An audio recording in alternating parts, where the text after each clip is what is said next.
Bonjour, nous allons voir le montage d'un Tubefly, la Montego.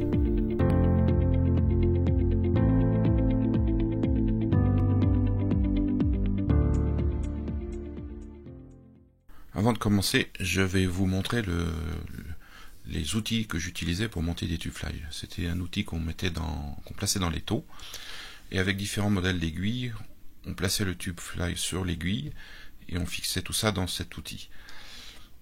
J'ai jamais réussi à faire tenir comme il faut un Tubefly avec ce genre de matériel. Le problème, c'est que ça tourne. Le Tubefly sur lequel on montait, il tournait tout le temps. Et quand ça tourne, c'est impossible à tourner ou à faire quelque chose de bien.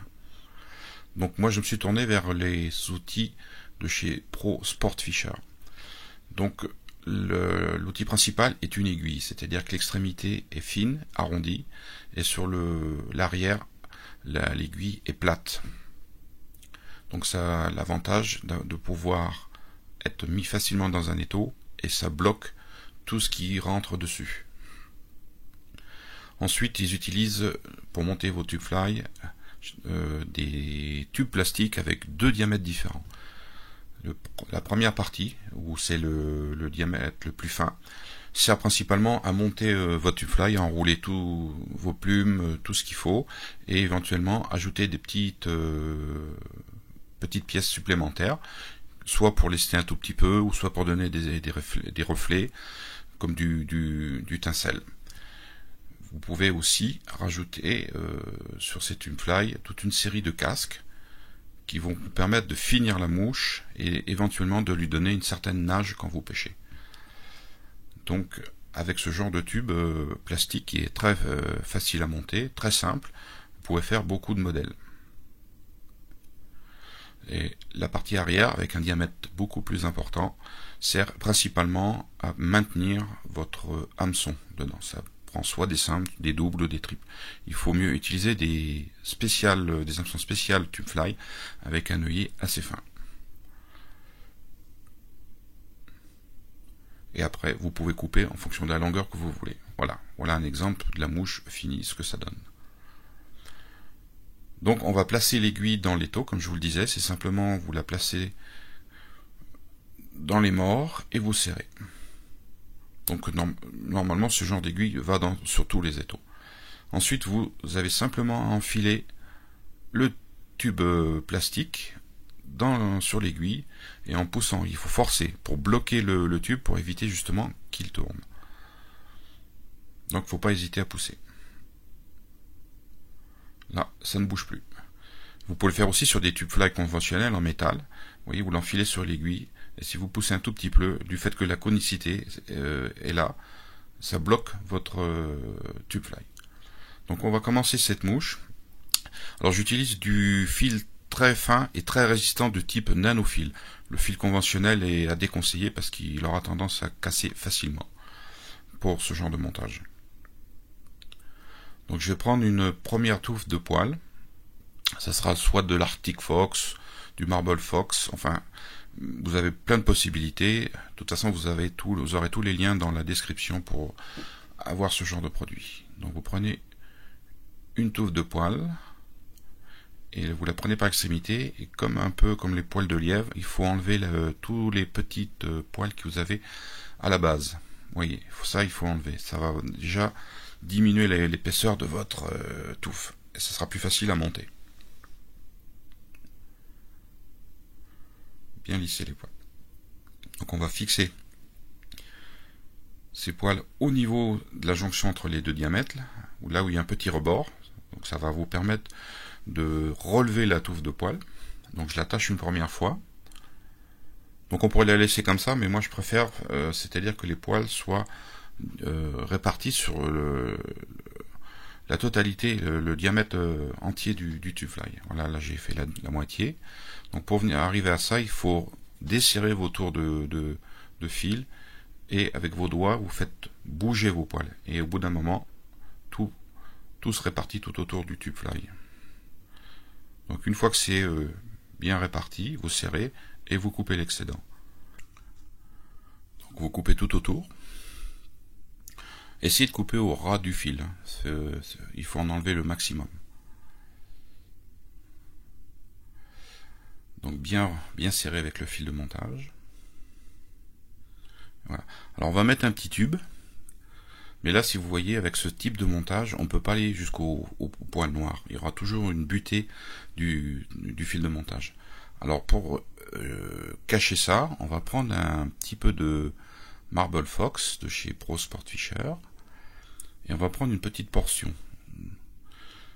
d'à peu près environ 1 cm. Voilà.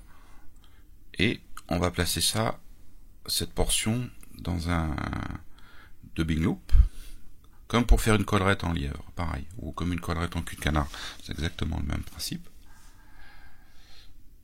Voilà, on répartit bien les poils.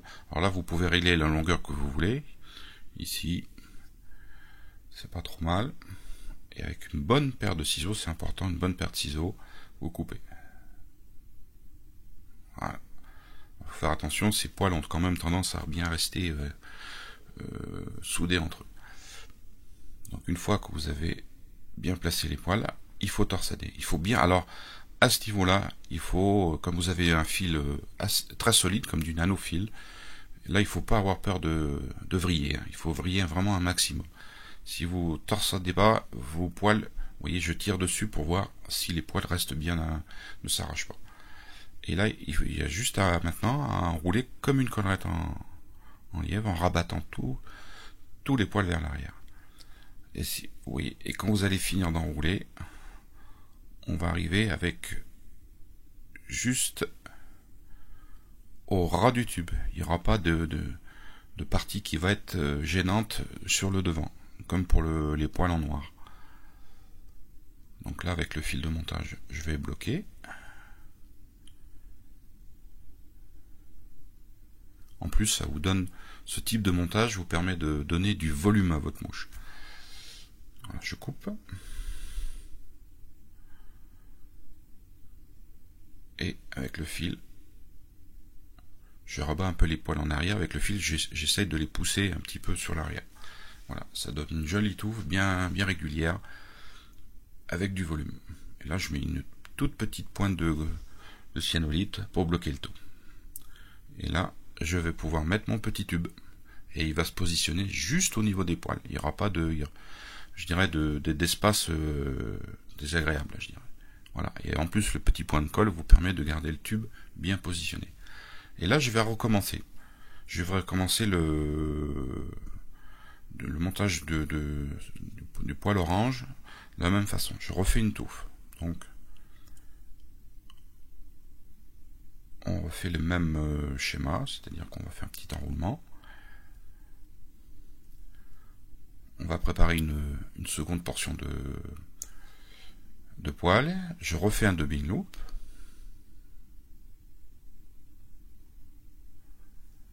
Voilà. Je prends mon twister, je le mets en attente. Et je vais placer cette touffe de poil comme la première fois. Donc là, on peut essayer de faire un tout petit peu plus long. Bon, l'avantage de ce système, c'est qu'on peut faire varier la longueur. On peut choisir la longueur qu'on veut. Voilà, bien les répartir. Faut prendre son temps. Hein. Et on torsade, toujours bien torsader. Alors voilà, il faut faire attention dans les débuts quand on commence à twister, il y aura toujours des poils qui vont venir un petit peu s'agglutiner de chaque extrémité, donc il faut les remonter. Et je refais un enroulement. Bien rabattre en arrière. Alors, ça aura tendance à faire quand même au centre une petite boule de poils. Donc, comme vous avez un fil très solide, très costaud, donc vous pouvez y aller, vous pouvez serrer.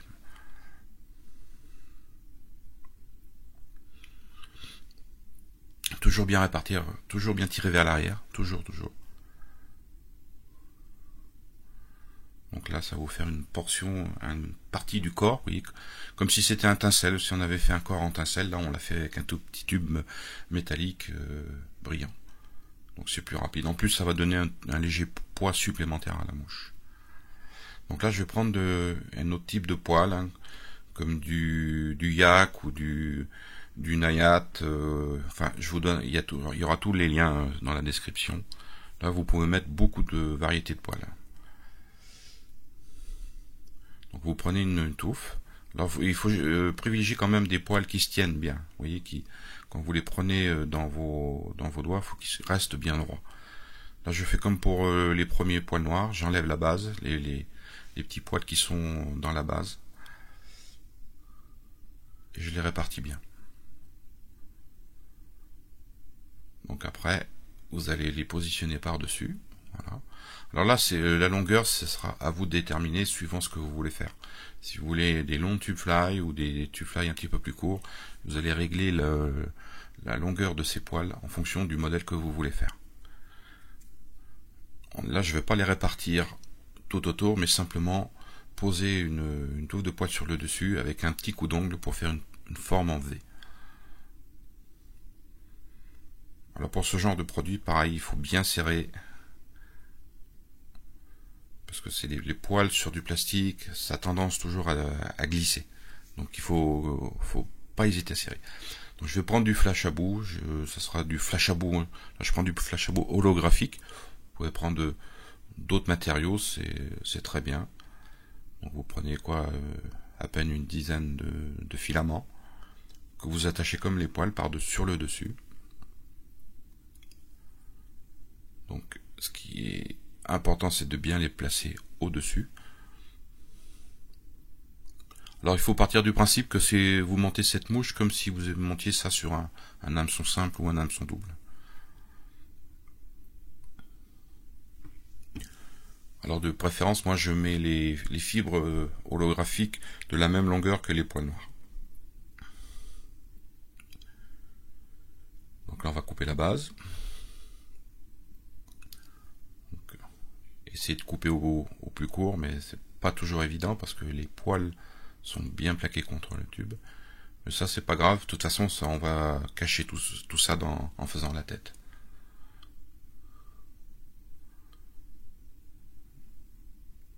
Voilà. Donc je vais en mettre une deuxième pour masquer un petit peu les fibres holographiques. Alors cette deuxième touffe de poils, je la fais légèrement plus longue que la première, qui est une sorte de dégradé.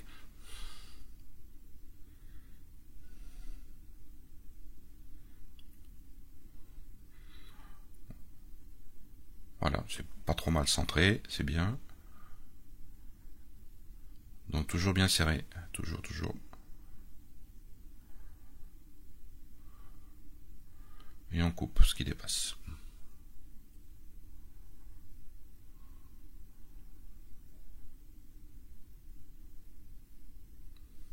Notre tube fly commence à prendre forme. Alors pour cette mouche, moi je vais placer de chaque côté une plume de Jungle Cock. Alors moi je suis encore un partisan du Jungle Cock naturel parce que c'est une plume qui donne vraiment un cachet à la mouche, une identité. Et si vous en avez, pas de problème, l'utiliser. Mais si vous en avez pas, vous pouvez utiliser. Il y a des très beaux substituts de Jungle Cock qui feront très bien l'affaire. Alors vous placez la deuxième plume. Alors dans ce type de montage là, de ces plumes, le plus important c'est de pouvoir les mettre, qu'elles soient de la même longueur. Vous voyez, la deuxième que je viens de placer est légèrement un petit peu plus longue que la première. Donc je vais tirer dessus pour la mettre à la bonne longueur. Voilà.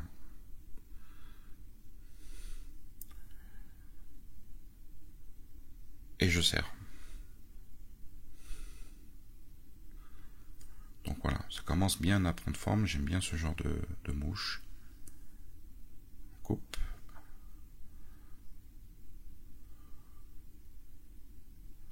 Ça va pas toujours partir. D'où l'importance d'avoir des ciseaux qui coûtent très bien. Ça c'est important, très important. Donc devant, je vais placer comme pour la fourrure orange. Je vais faire exactement le même montage. Ça va finir de lui donner encore un petit peu plus de volume. Moi j'aime bien les mouches saumon type tube fly avec beaucoup de volume. Faut que ça bouge dans l'eau. Faut exciter Salmo Salar. Donc là, avant de l'enrouler, je tire tout en arrière et je fais un enroulement.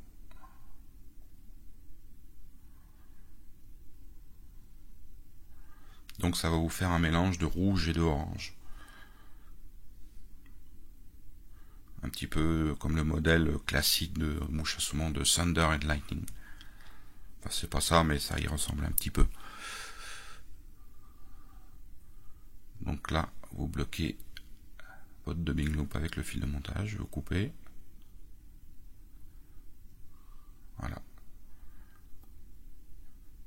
Le mouche est pratiquement terminé. Voilà, avec le pointe, vous pouvez passer dans les poils, parce qu'il y a des poils qui peuvent se boucler ou s'emprisonner, donc ça permet de sortir tout ça. À la rigueur, vous pouvez aussi utiliser une petite brosse, vous savez, il y a des brosses disponibles que vous pouvez passer dans les poils, et ça vous les peigne très bien.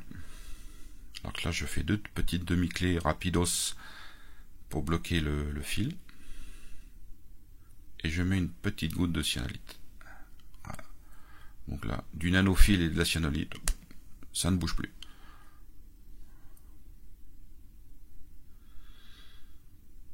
Donc on va couper le fil qui nous ne sert plus.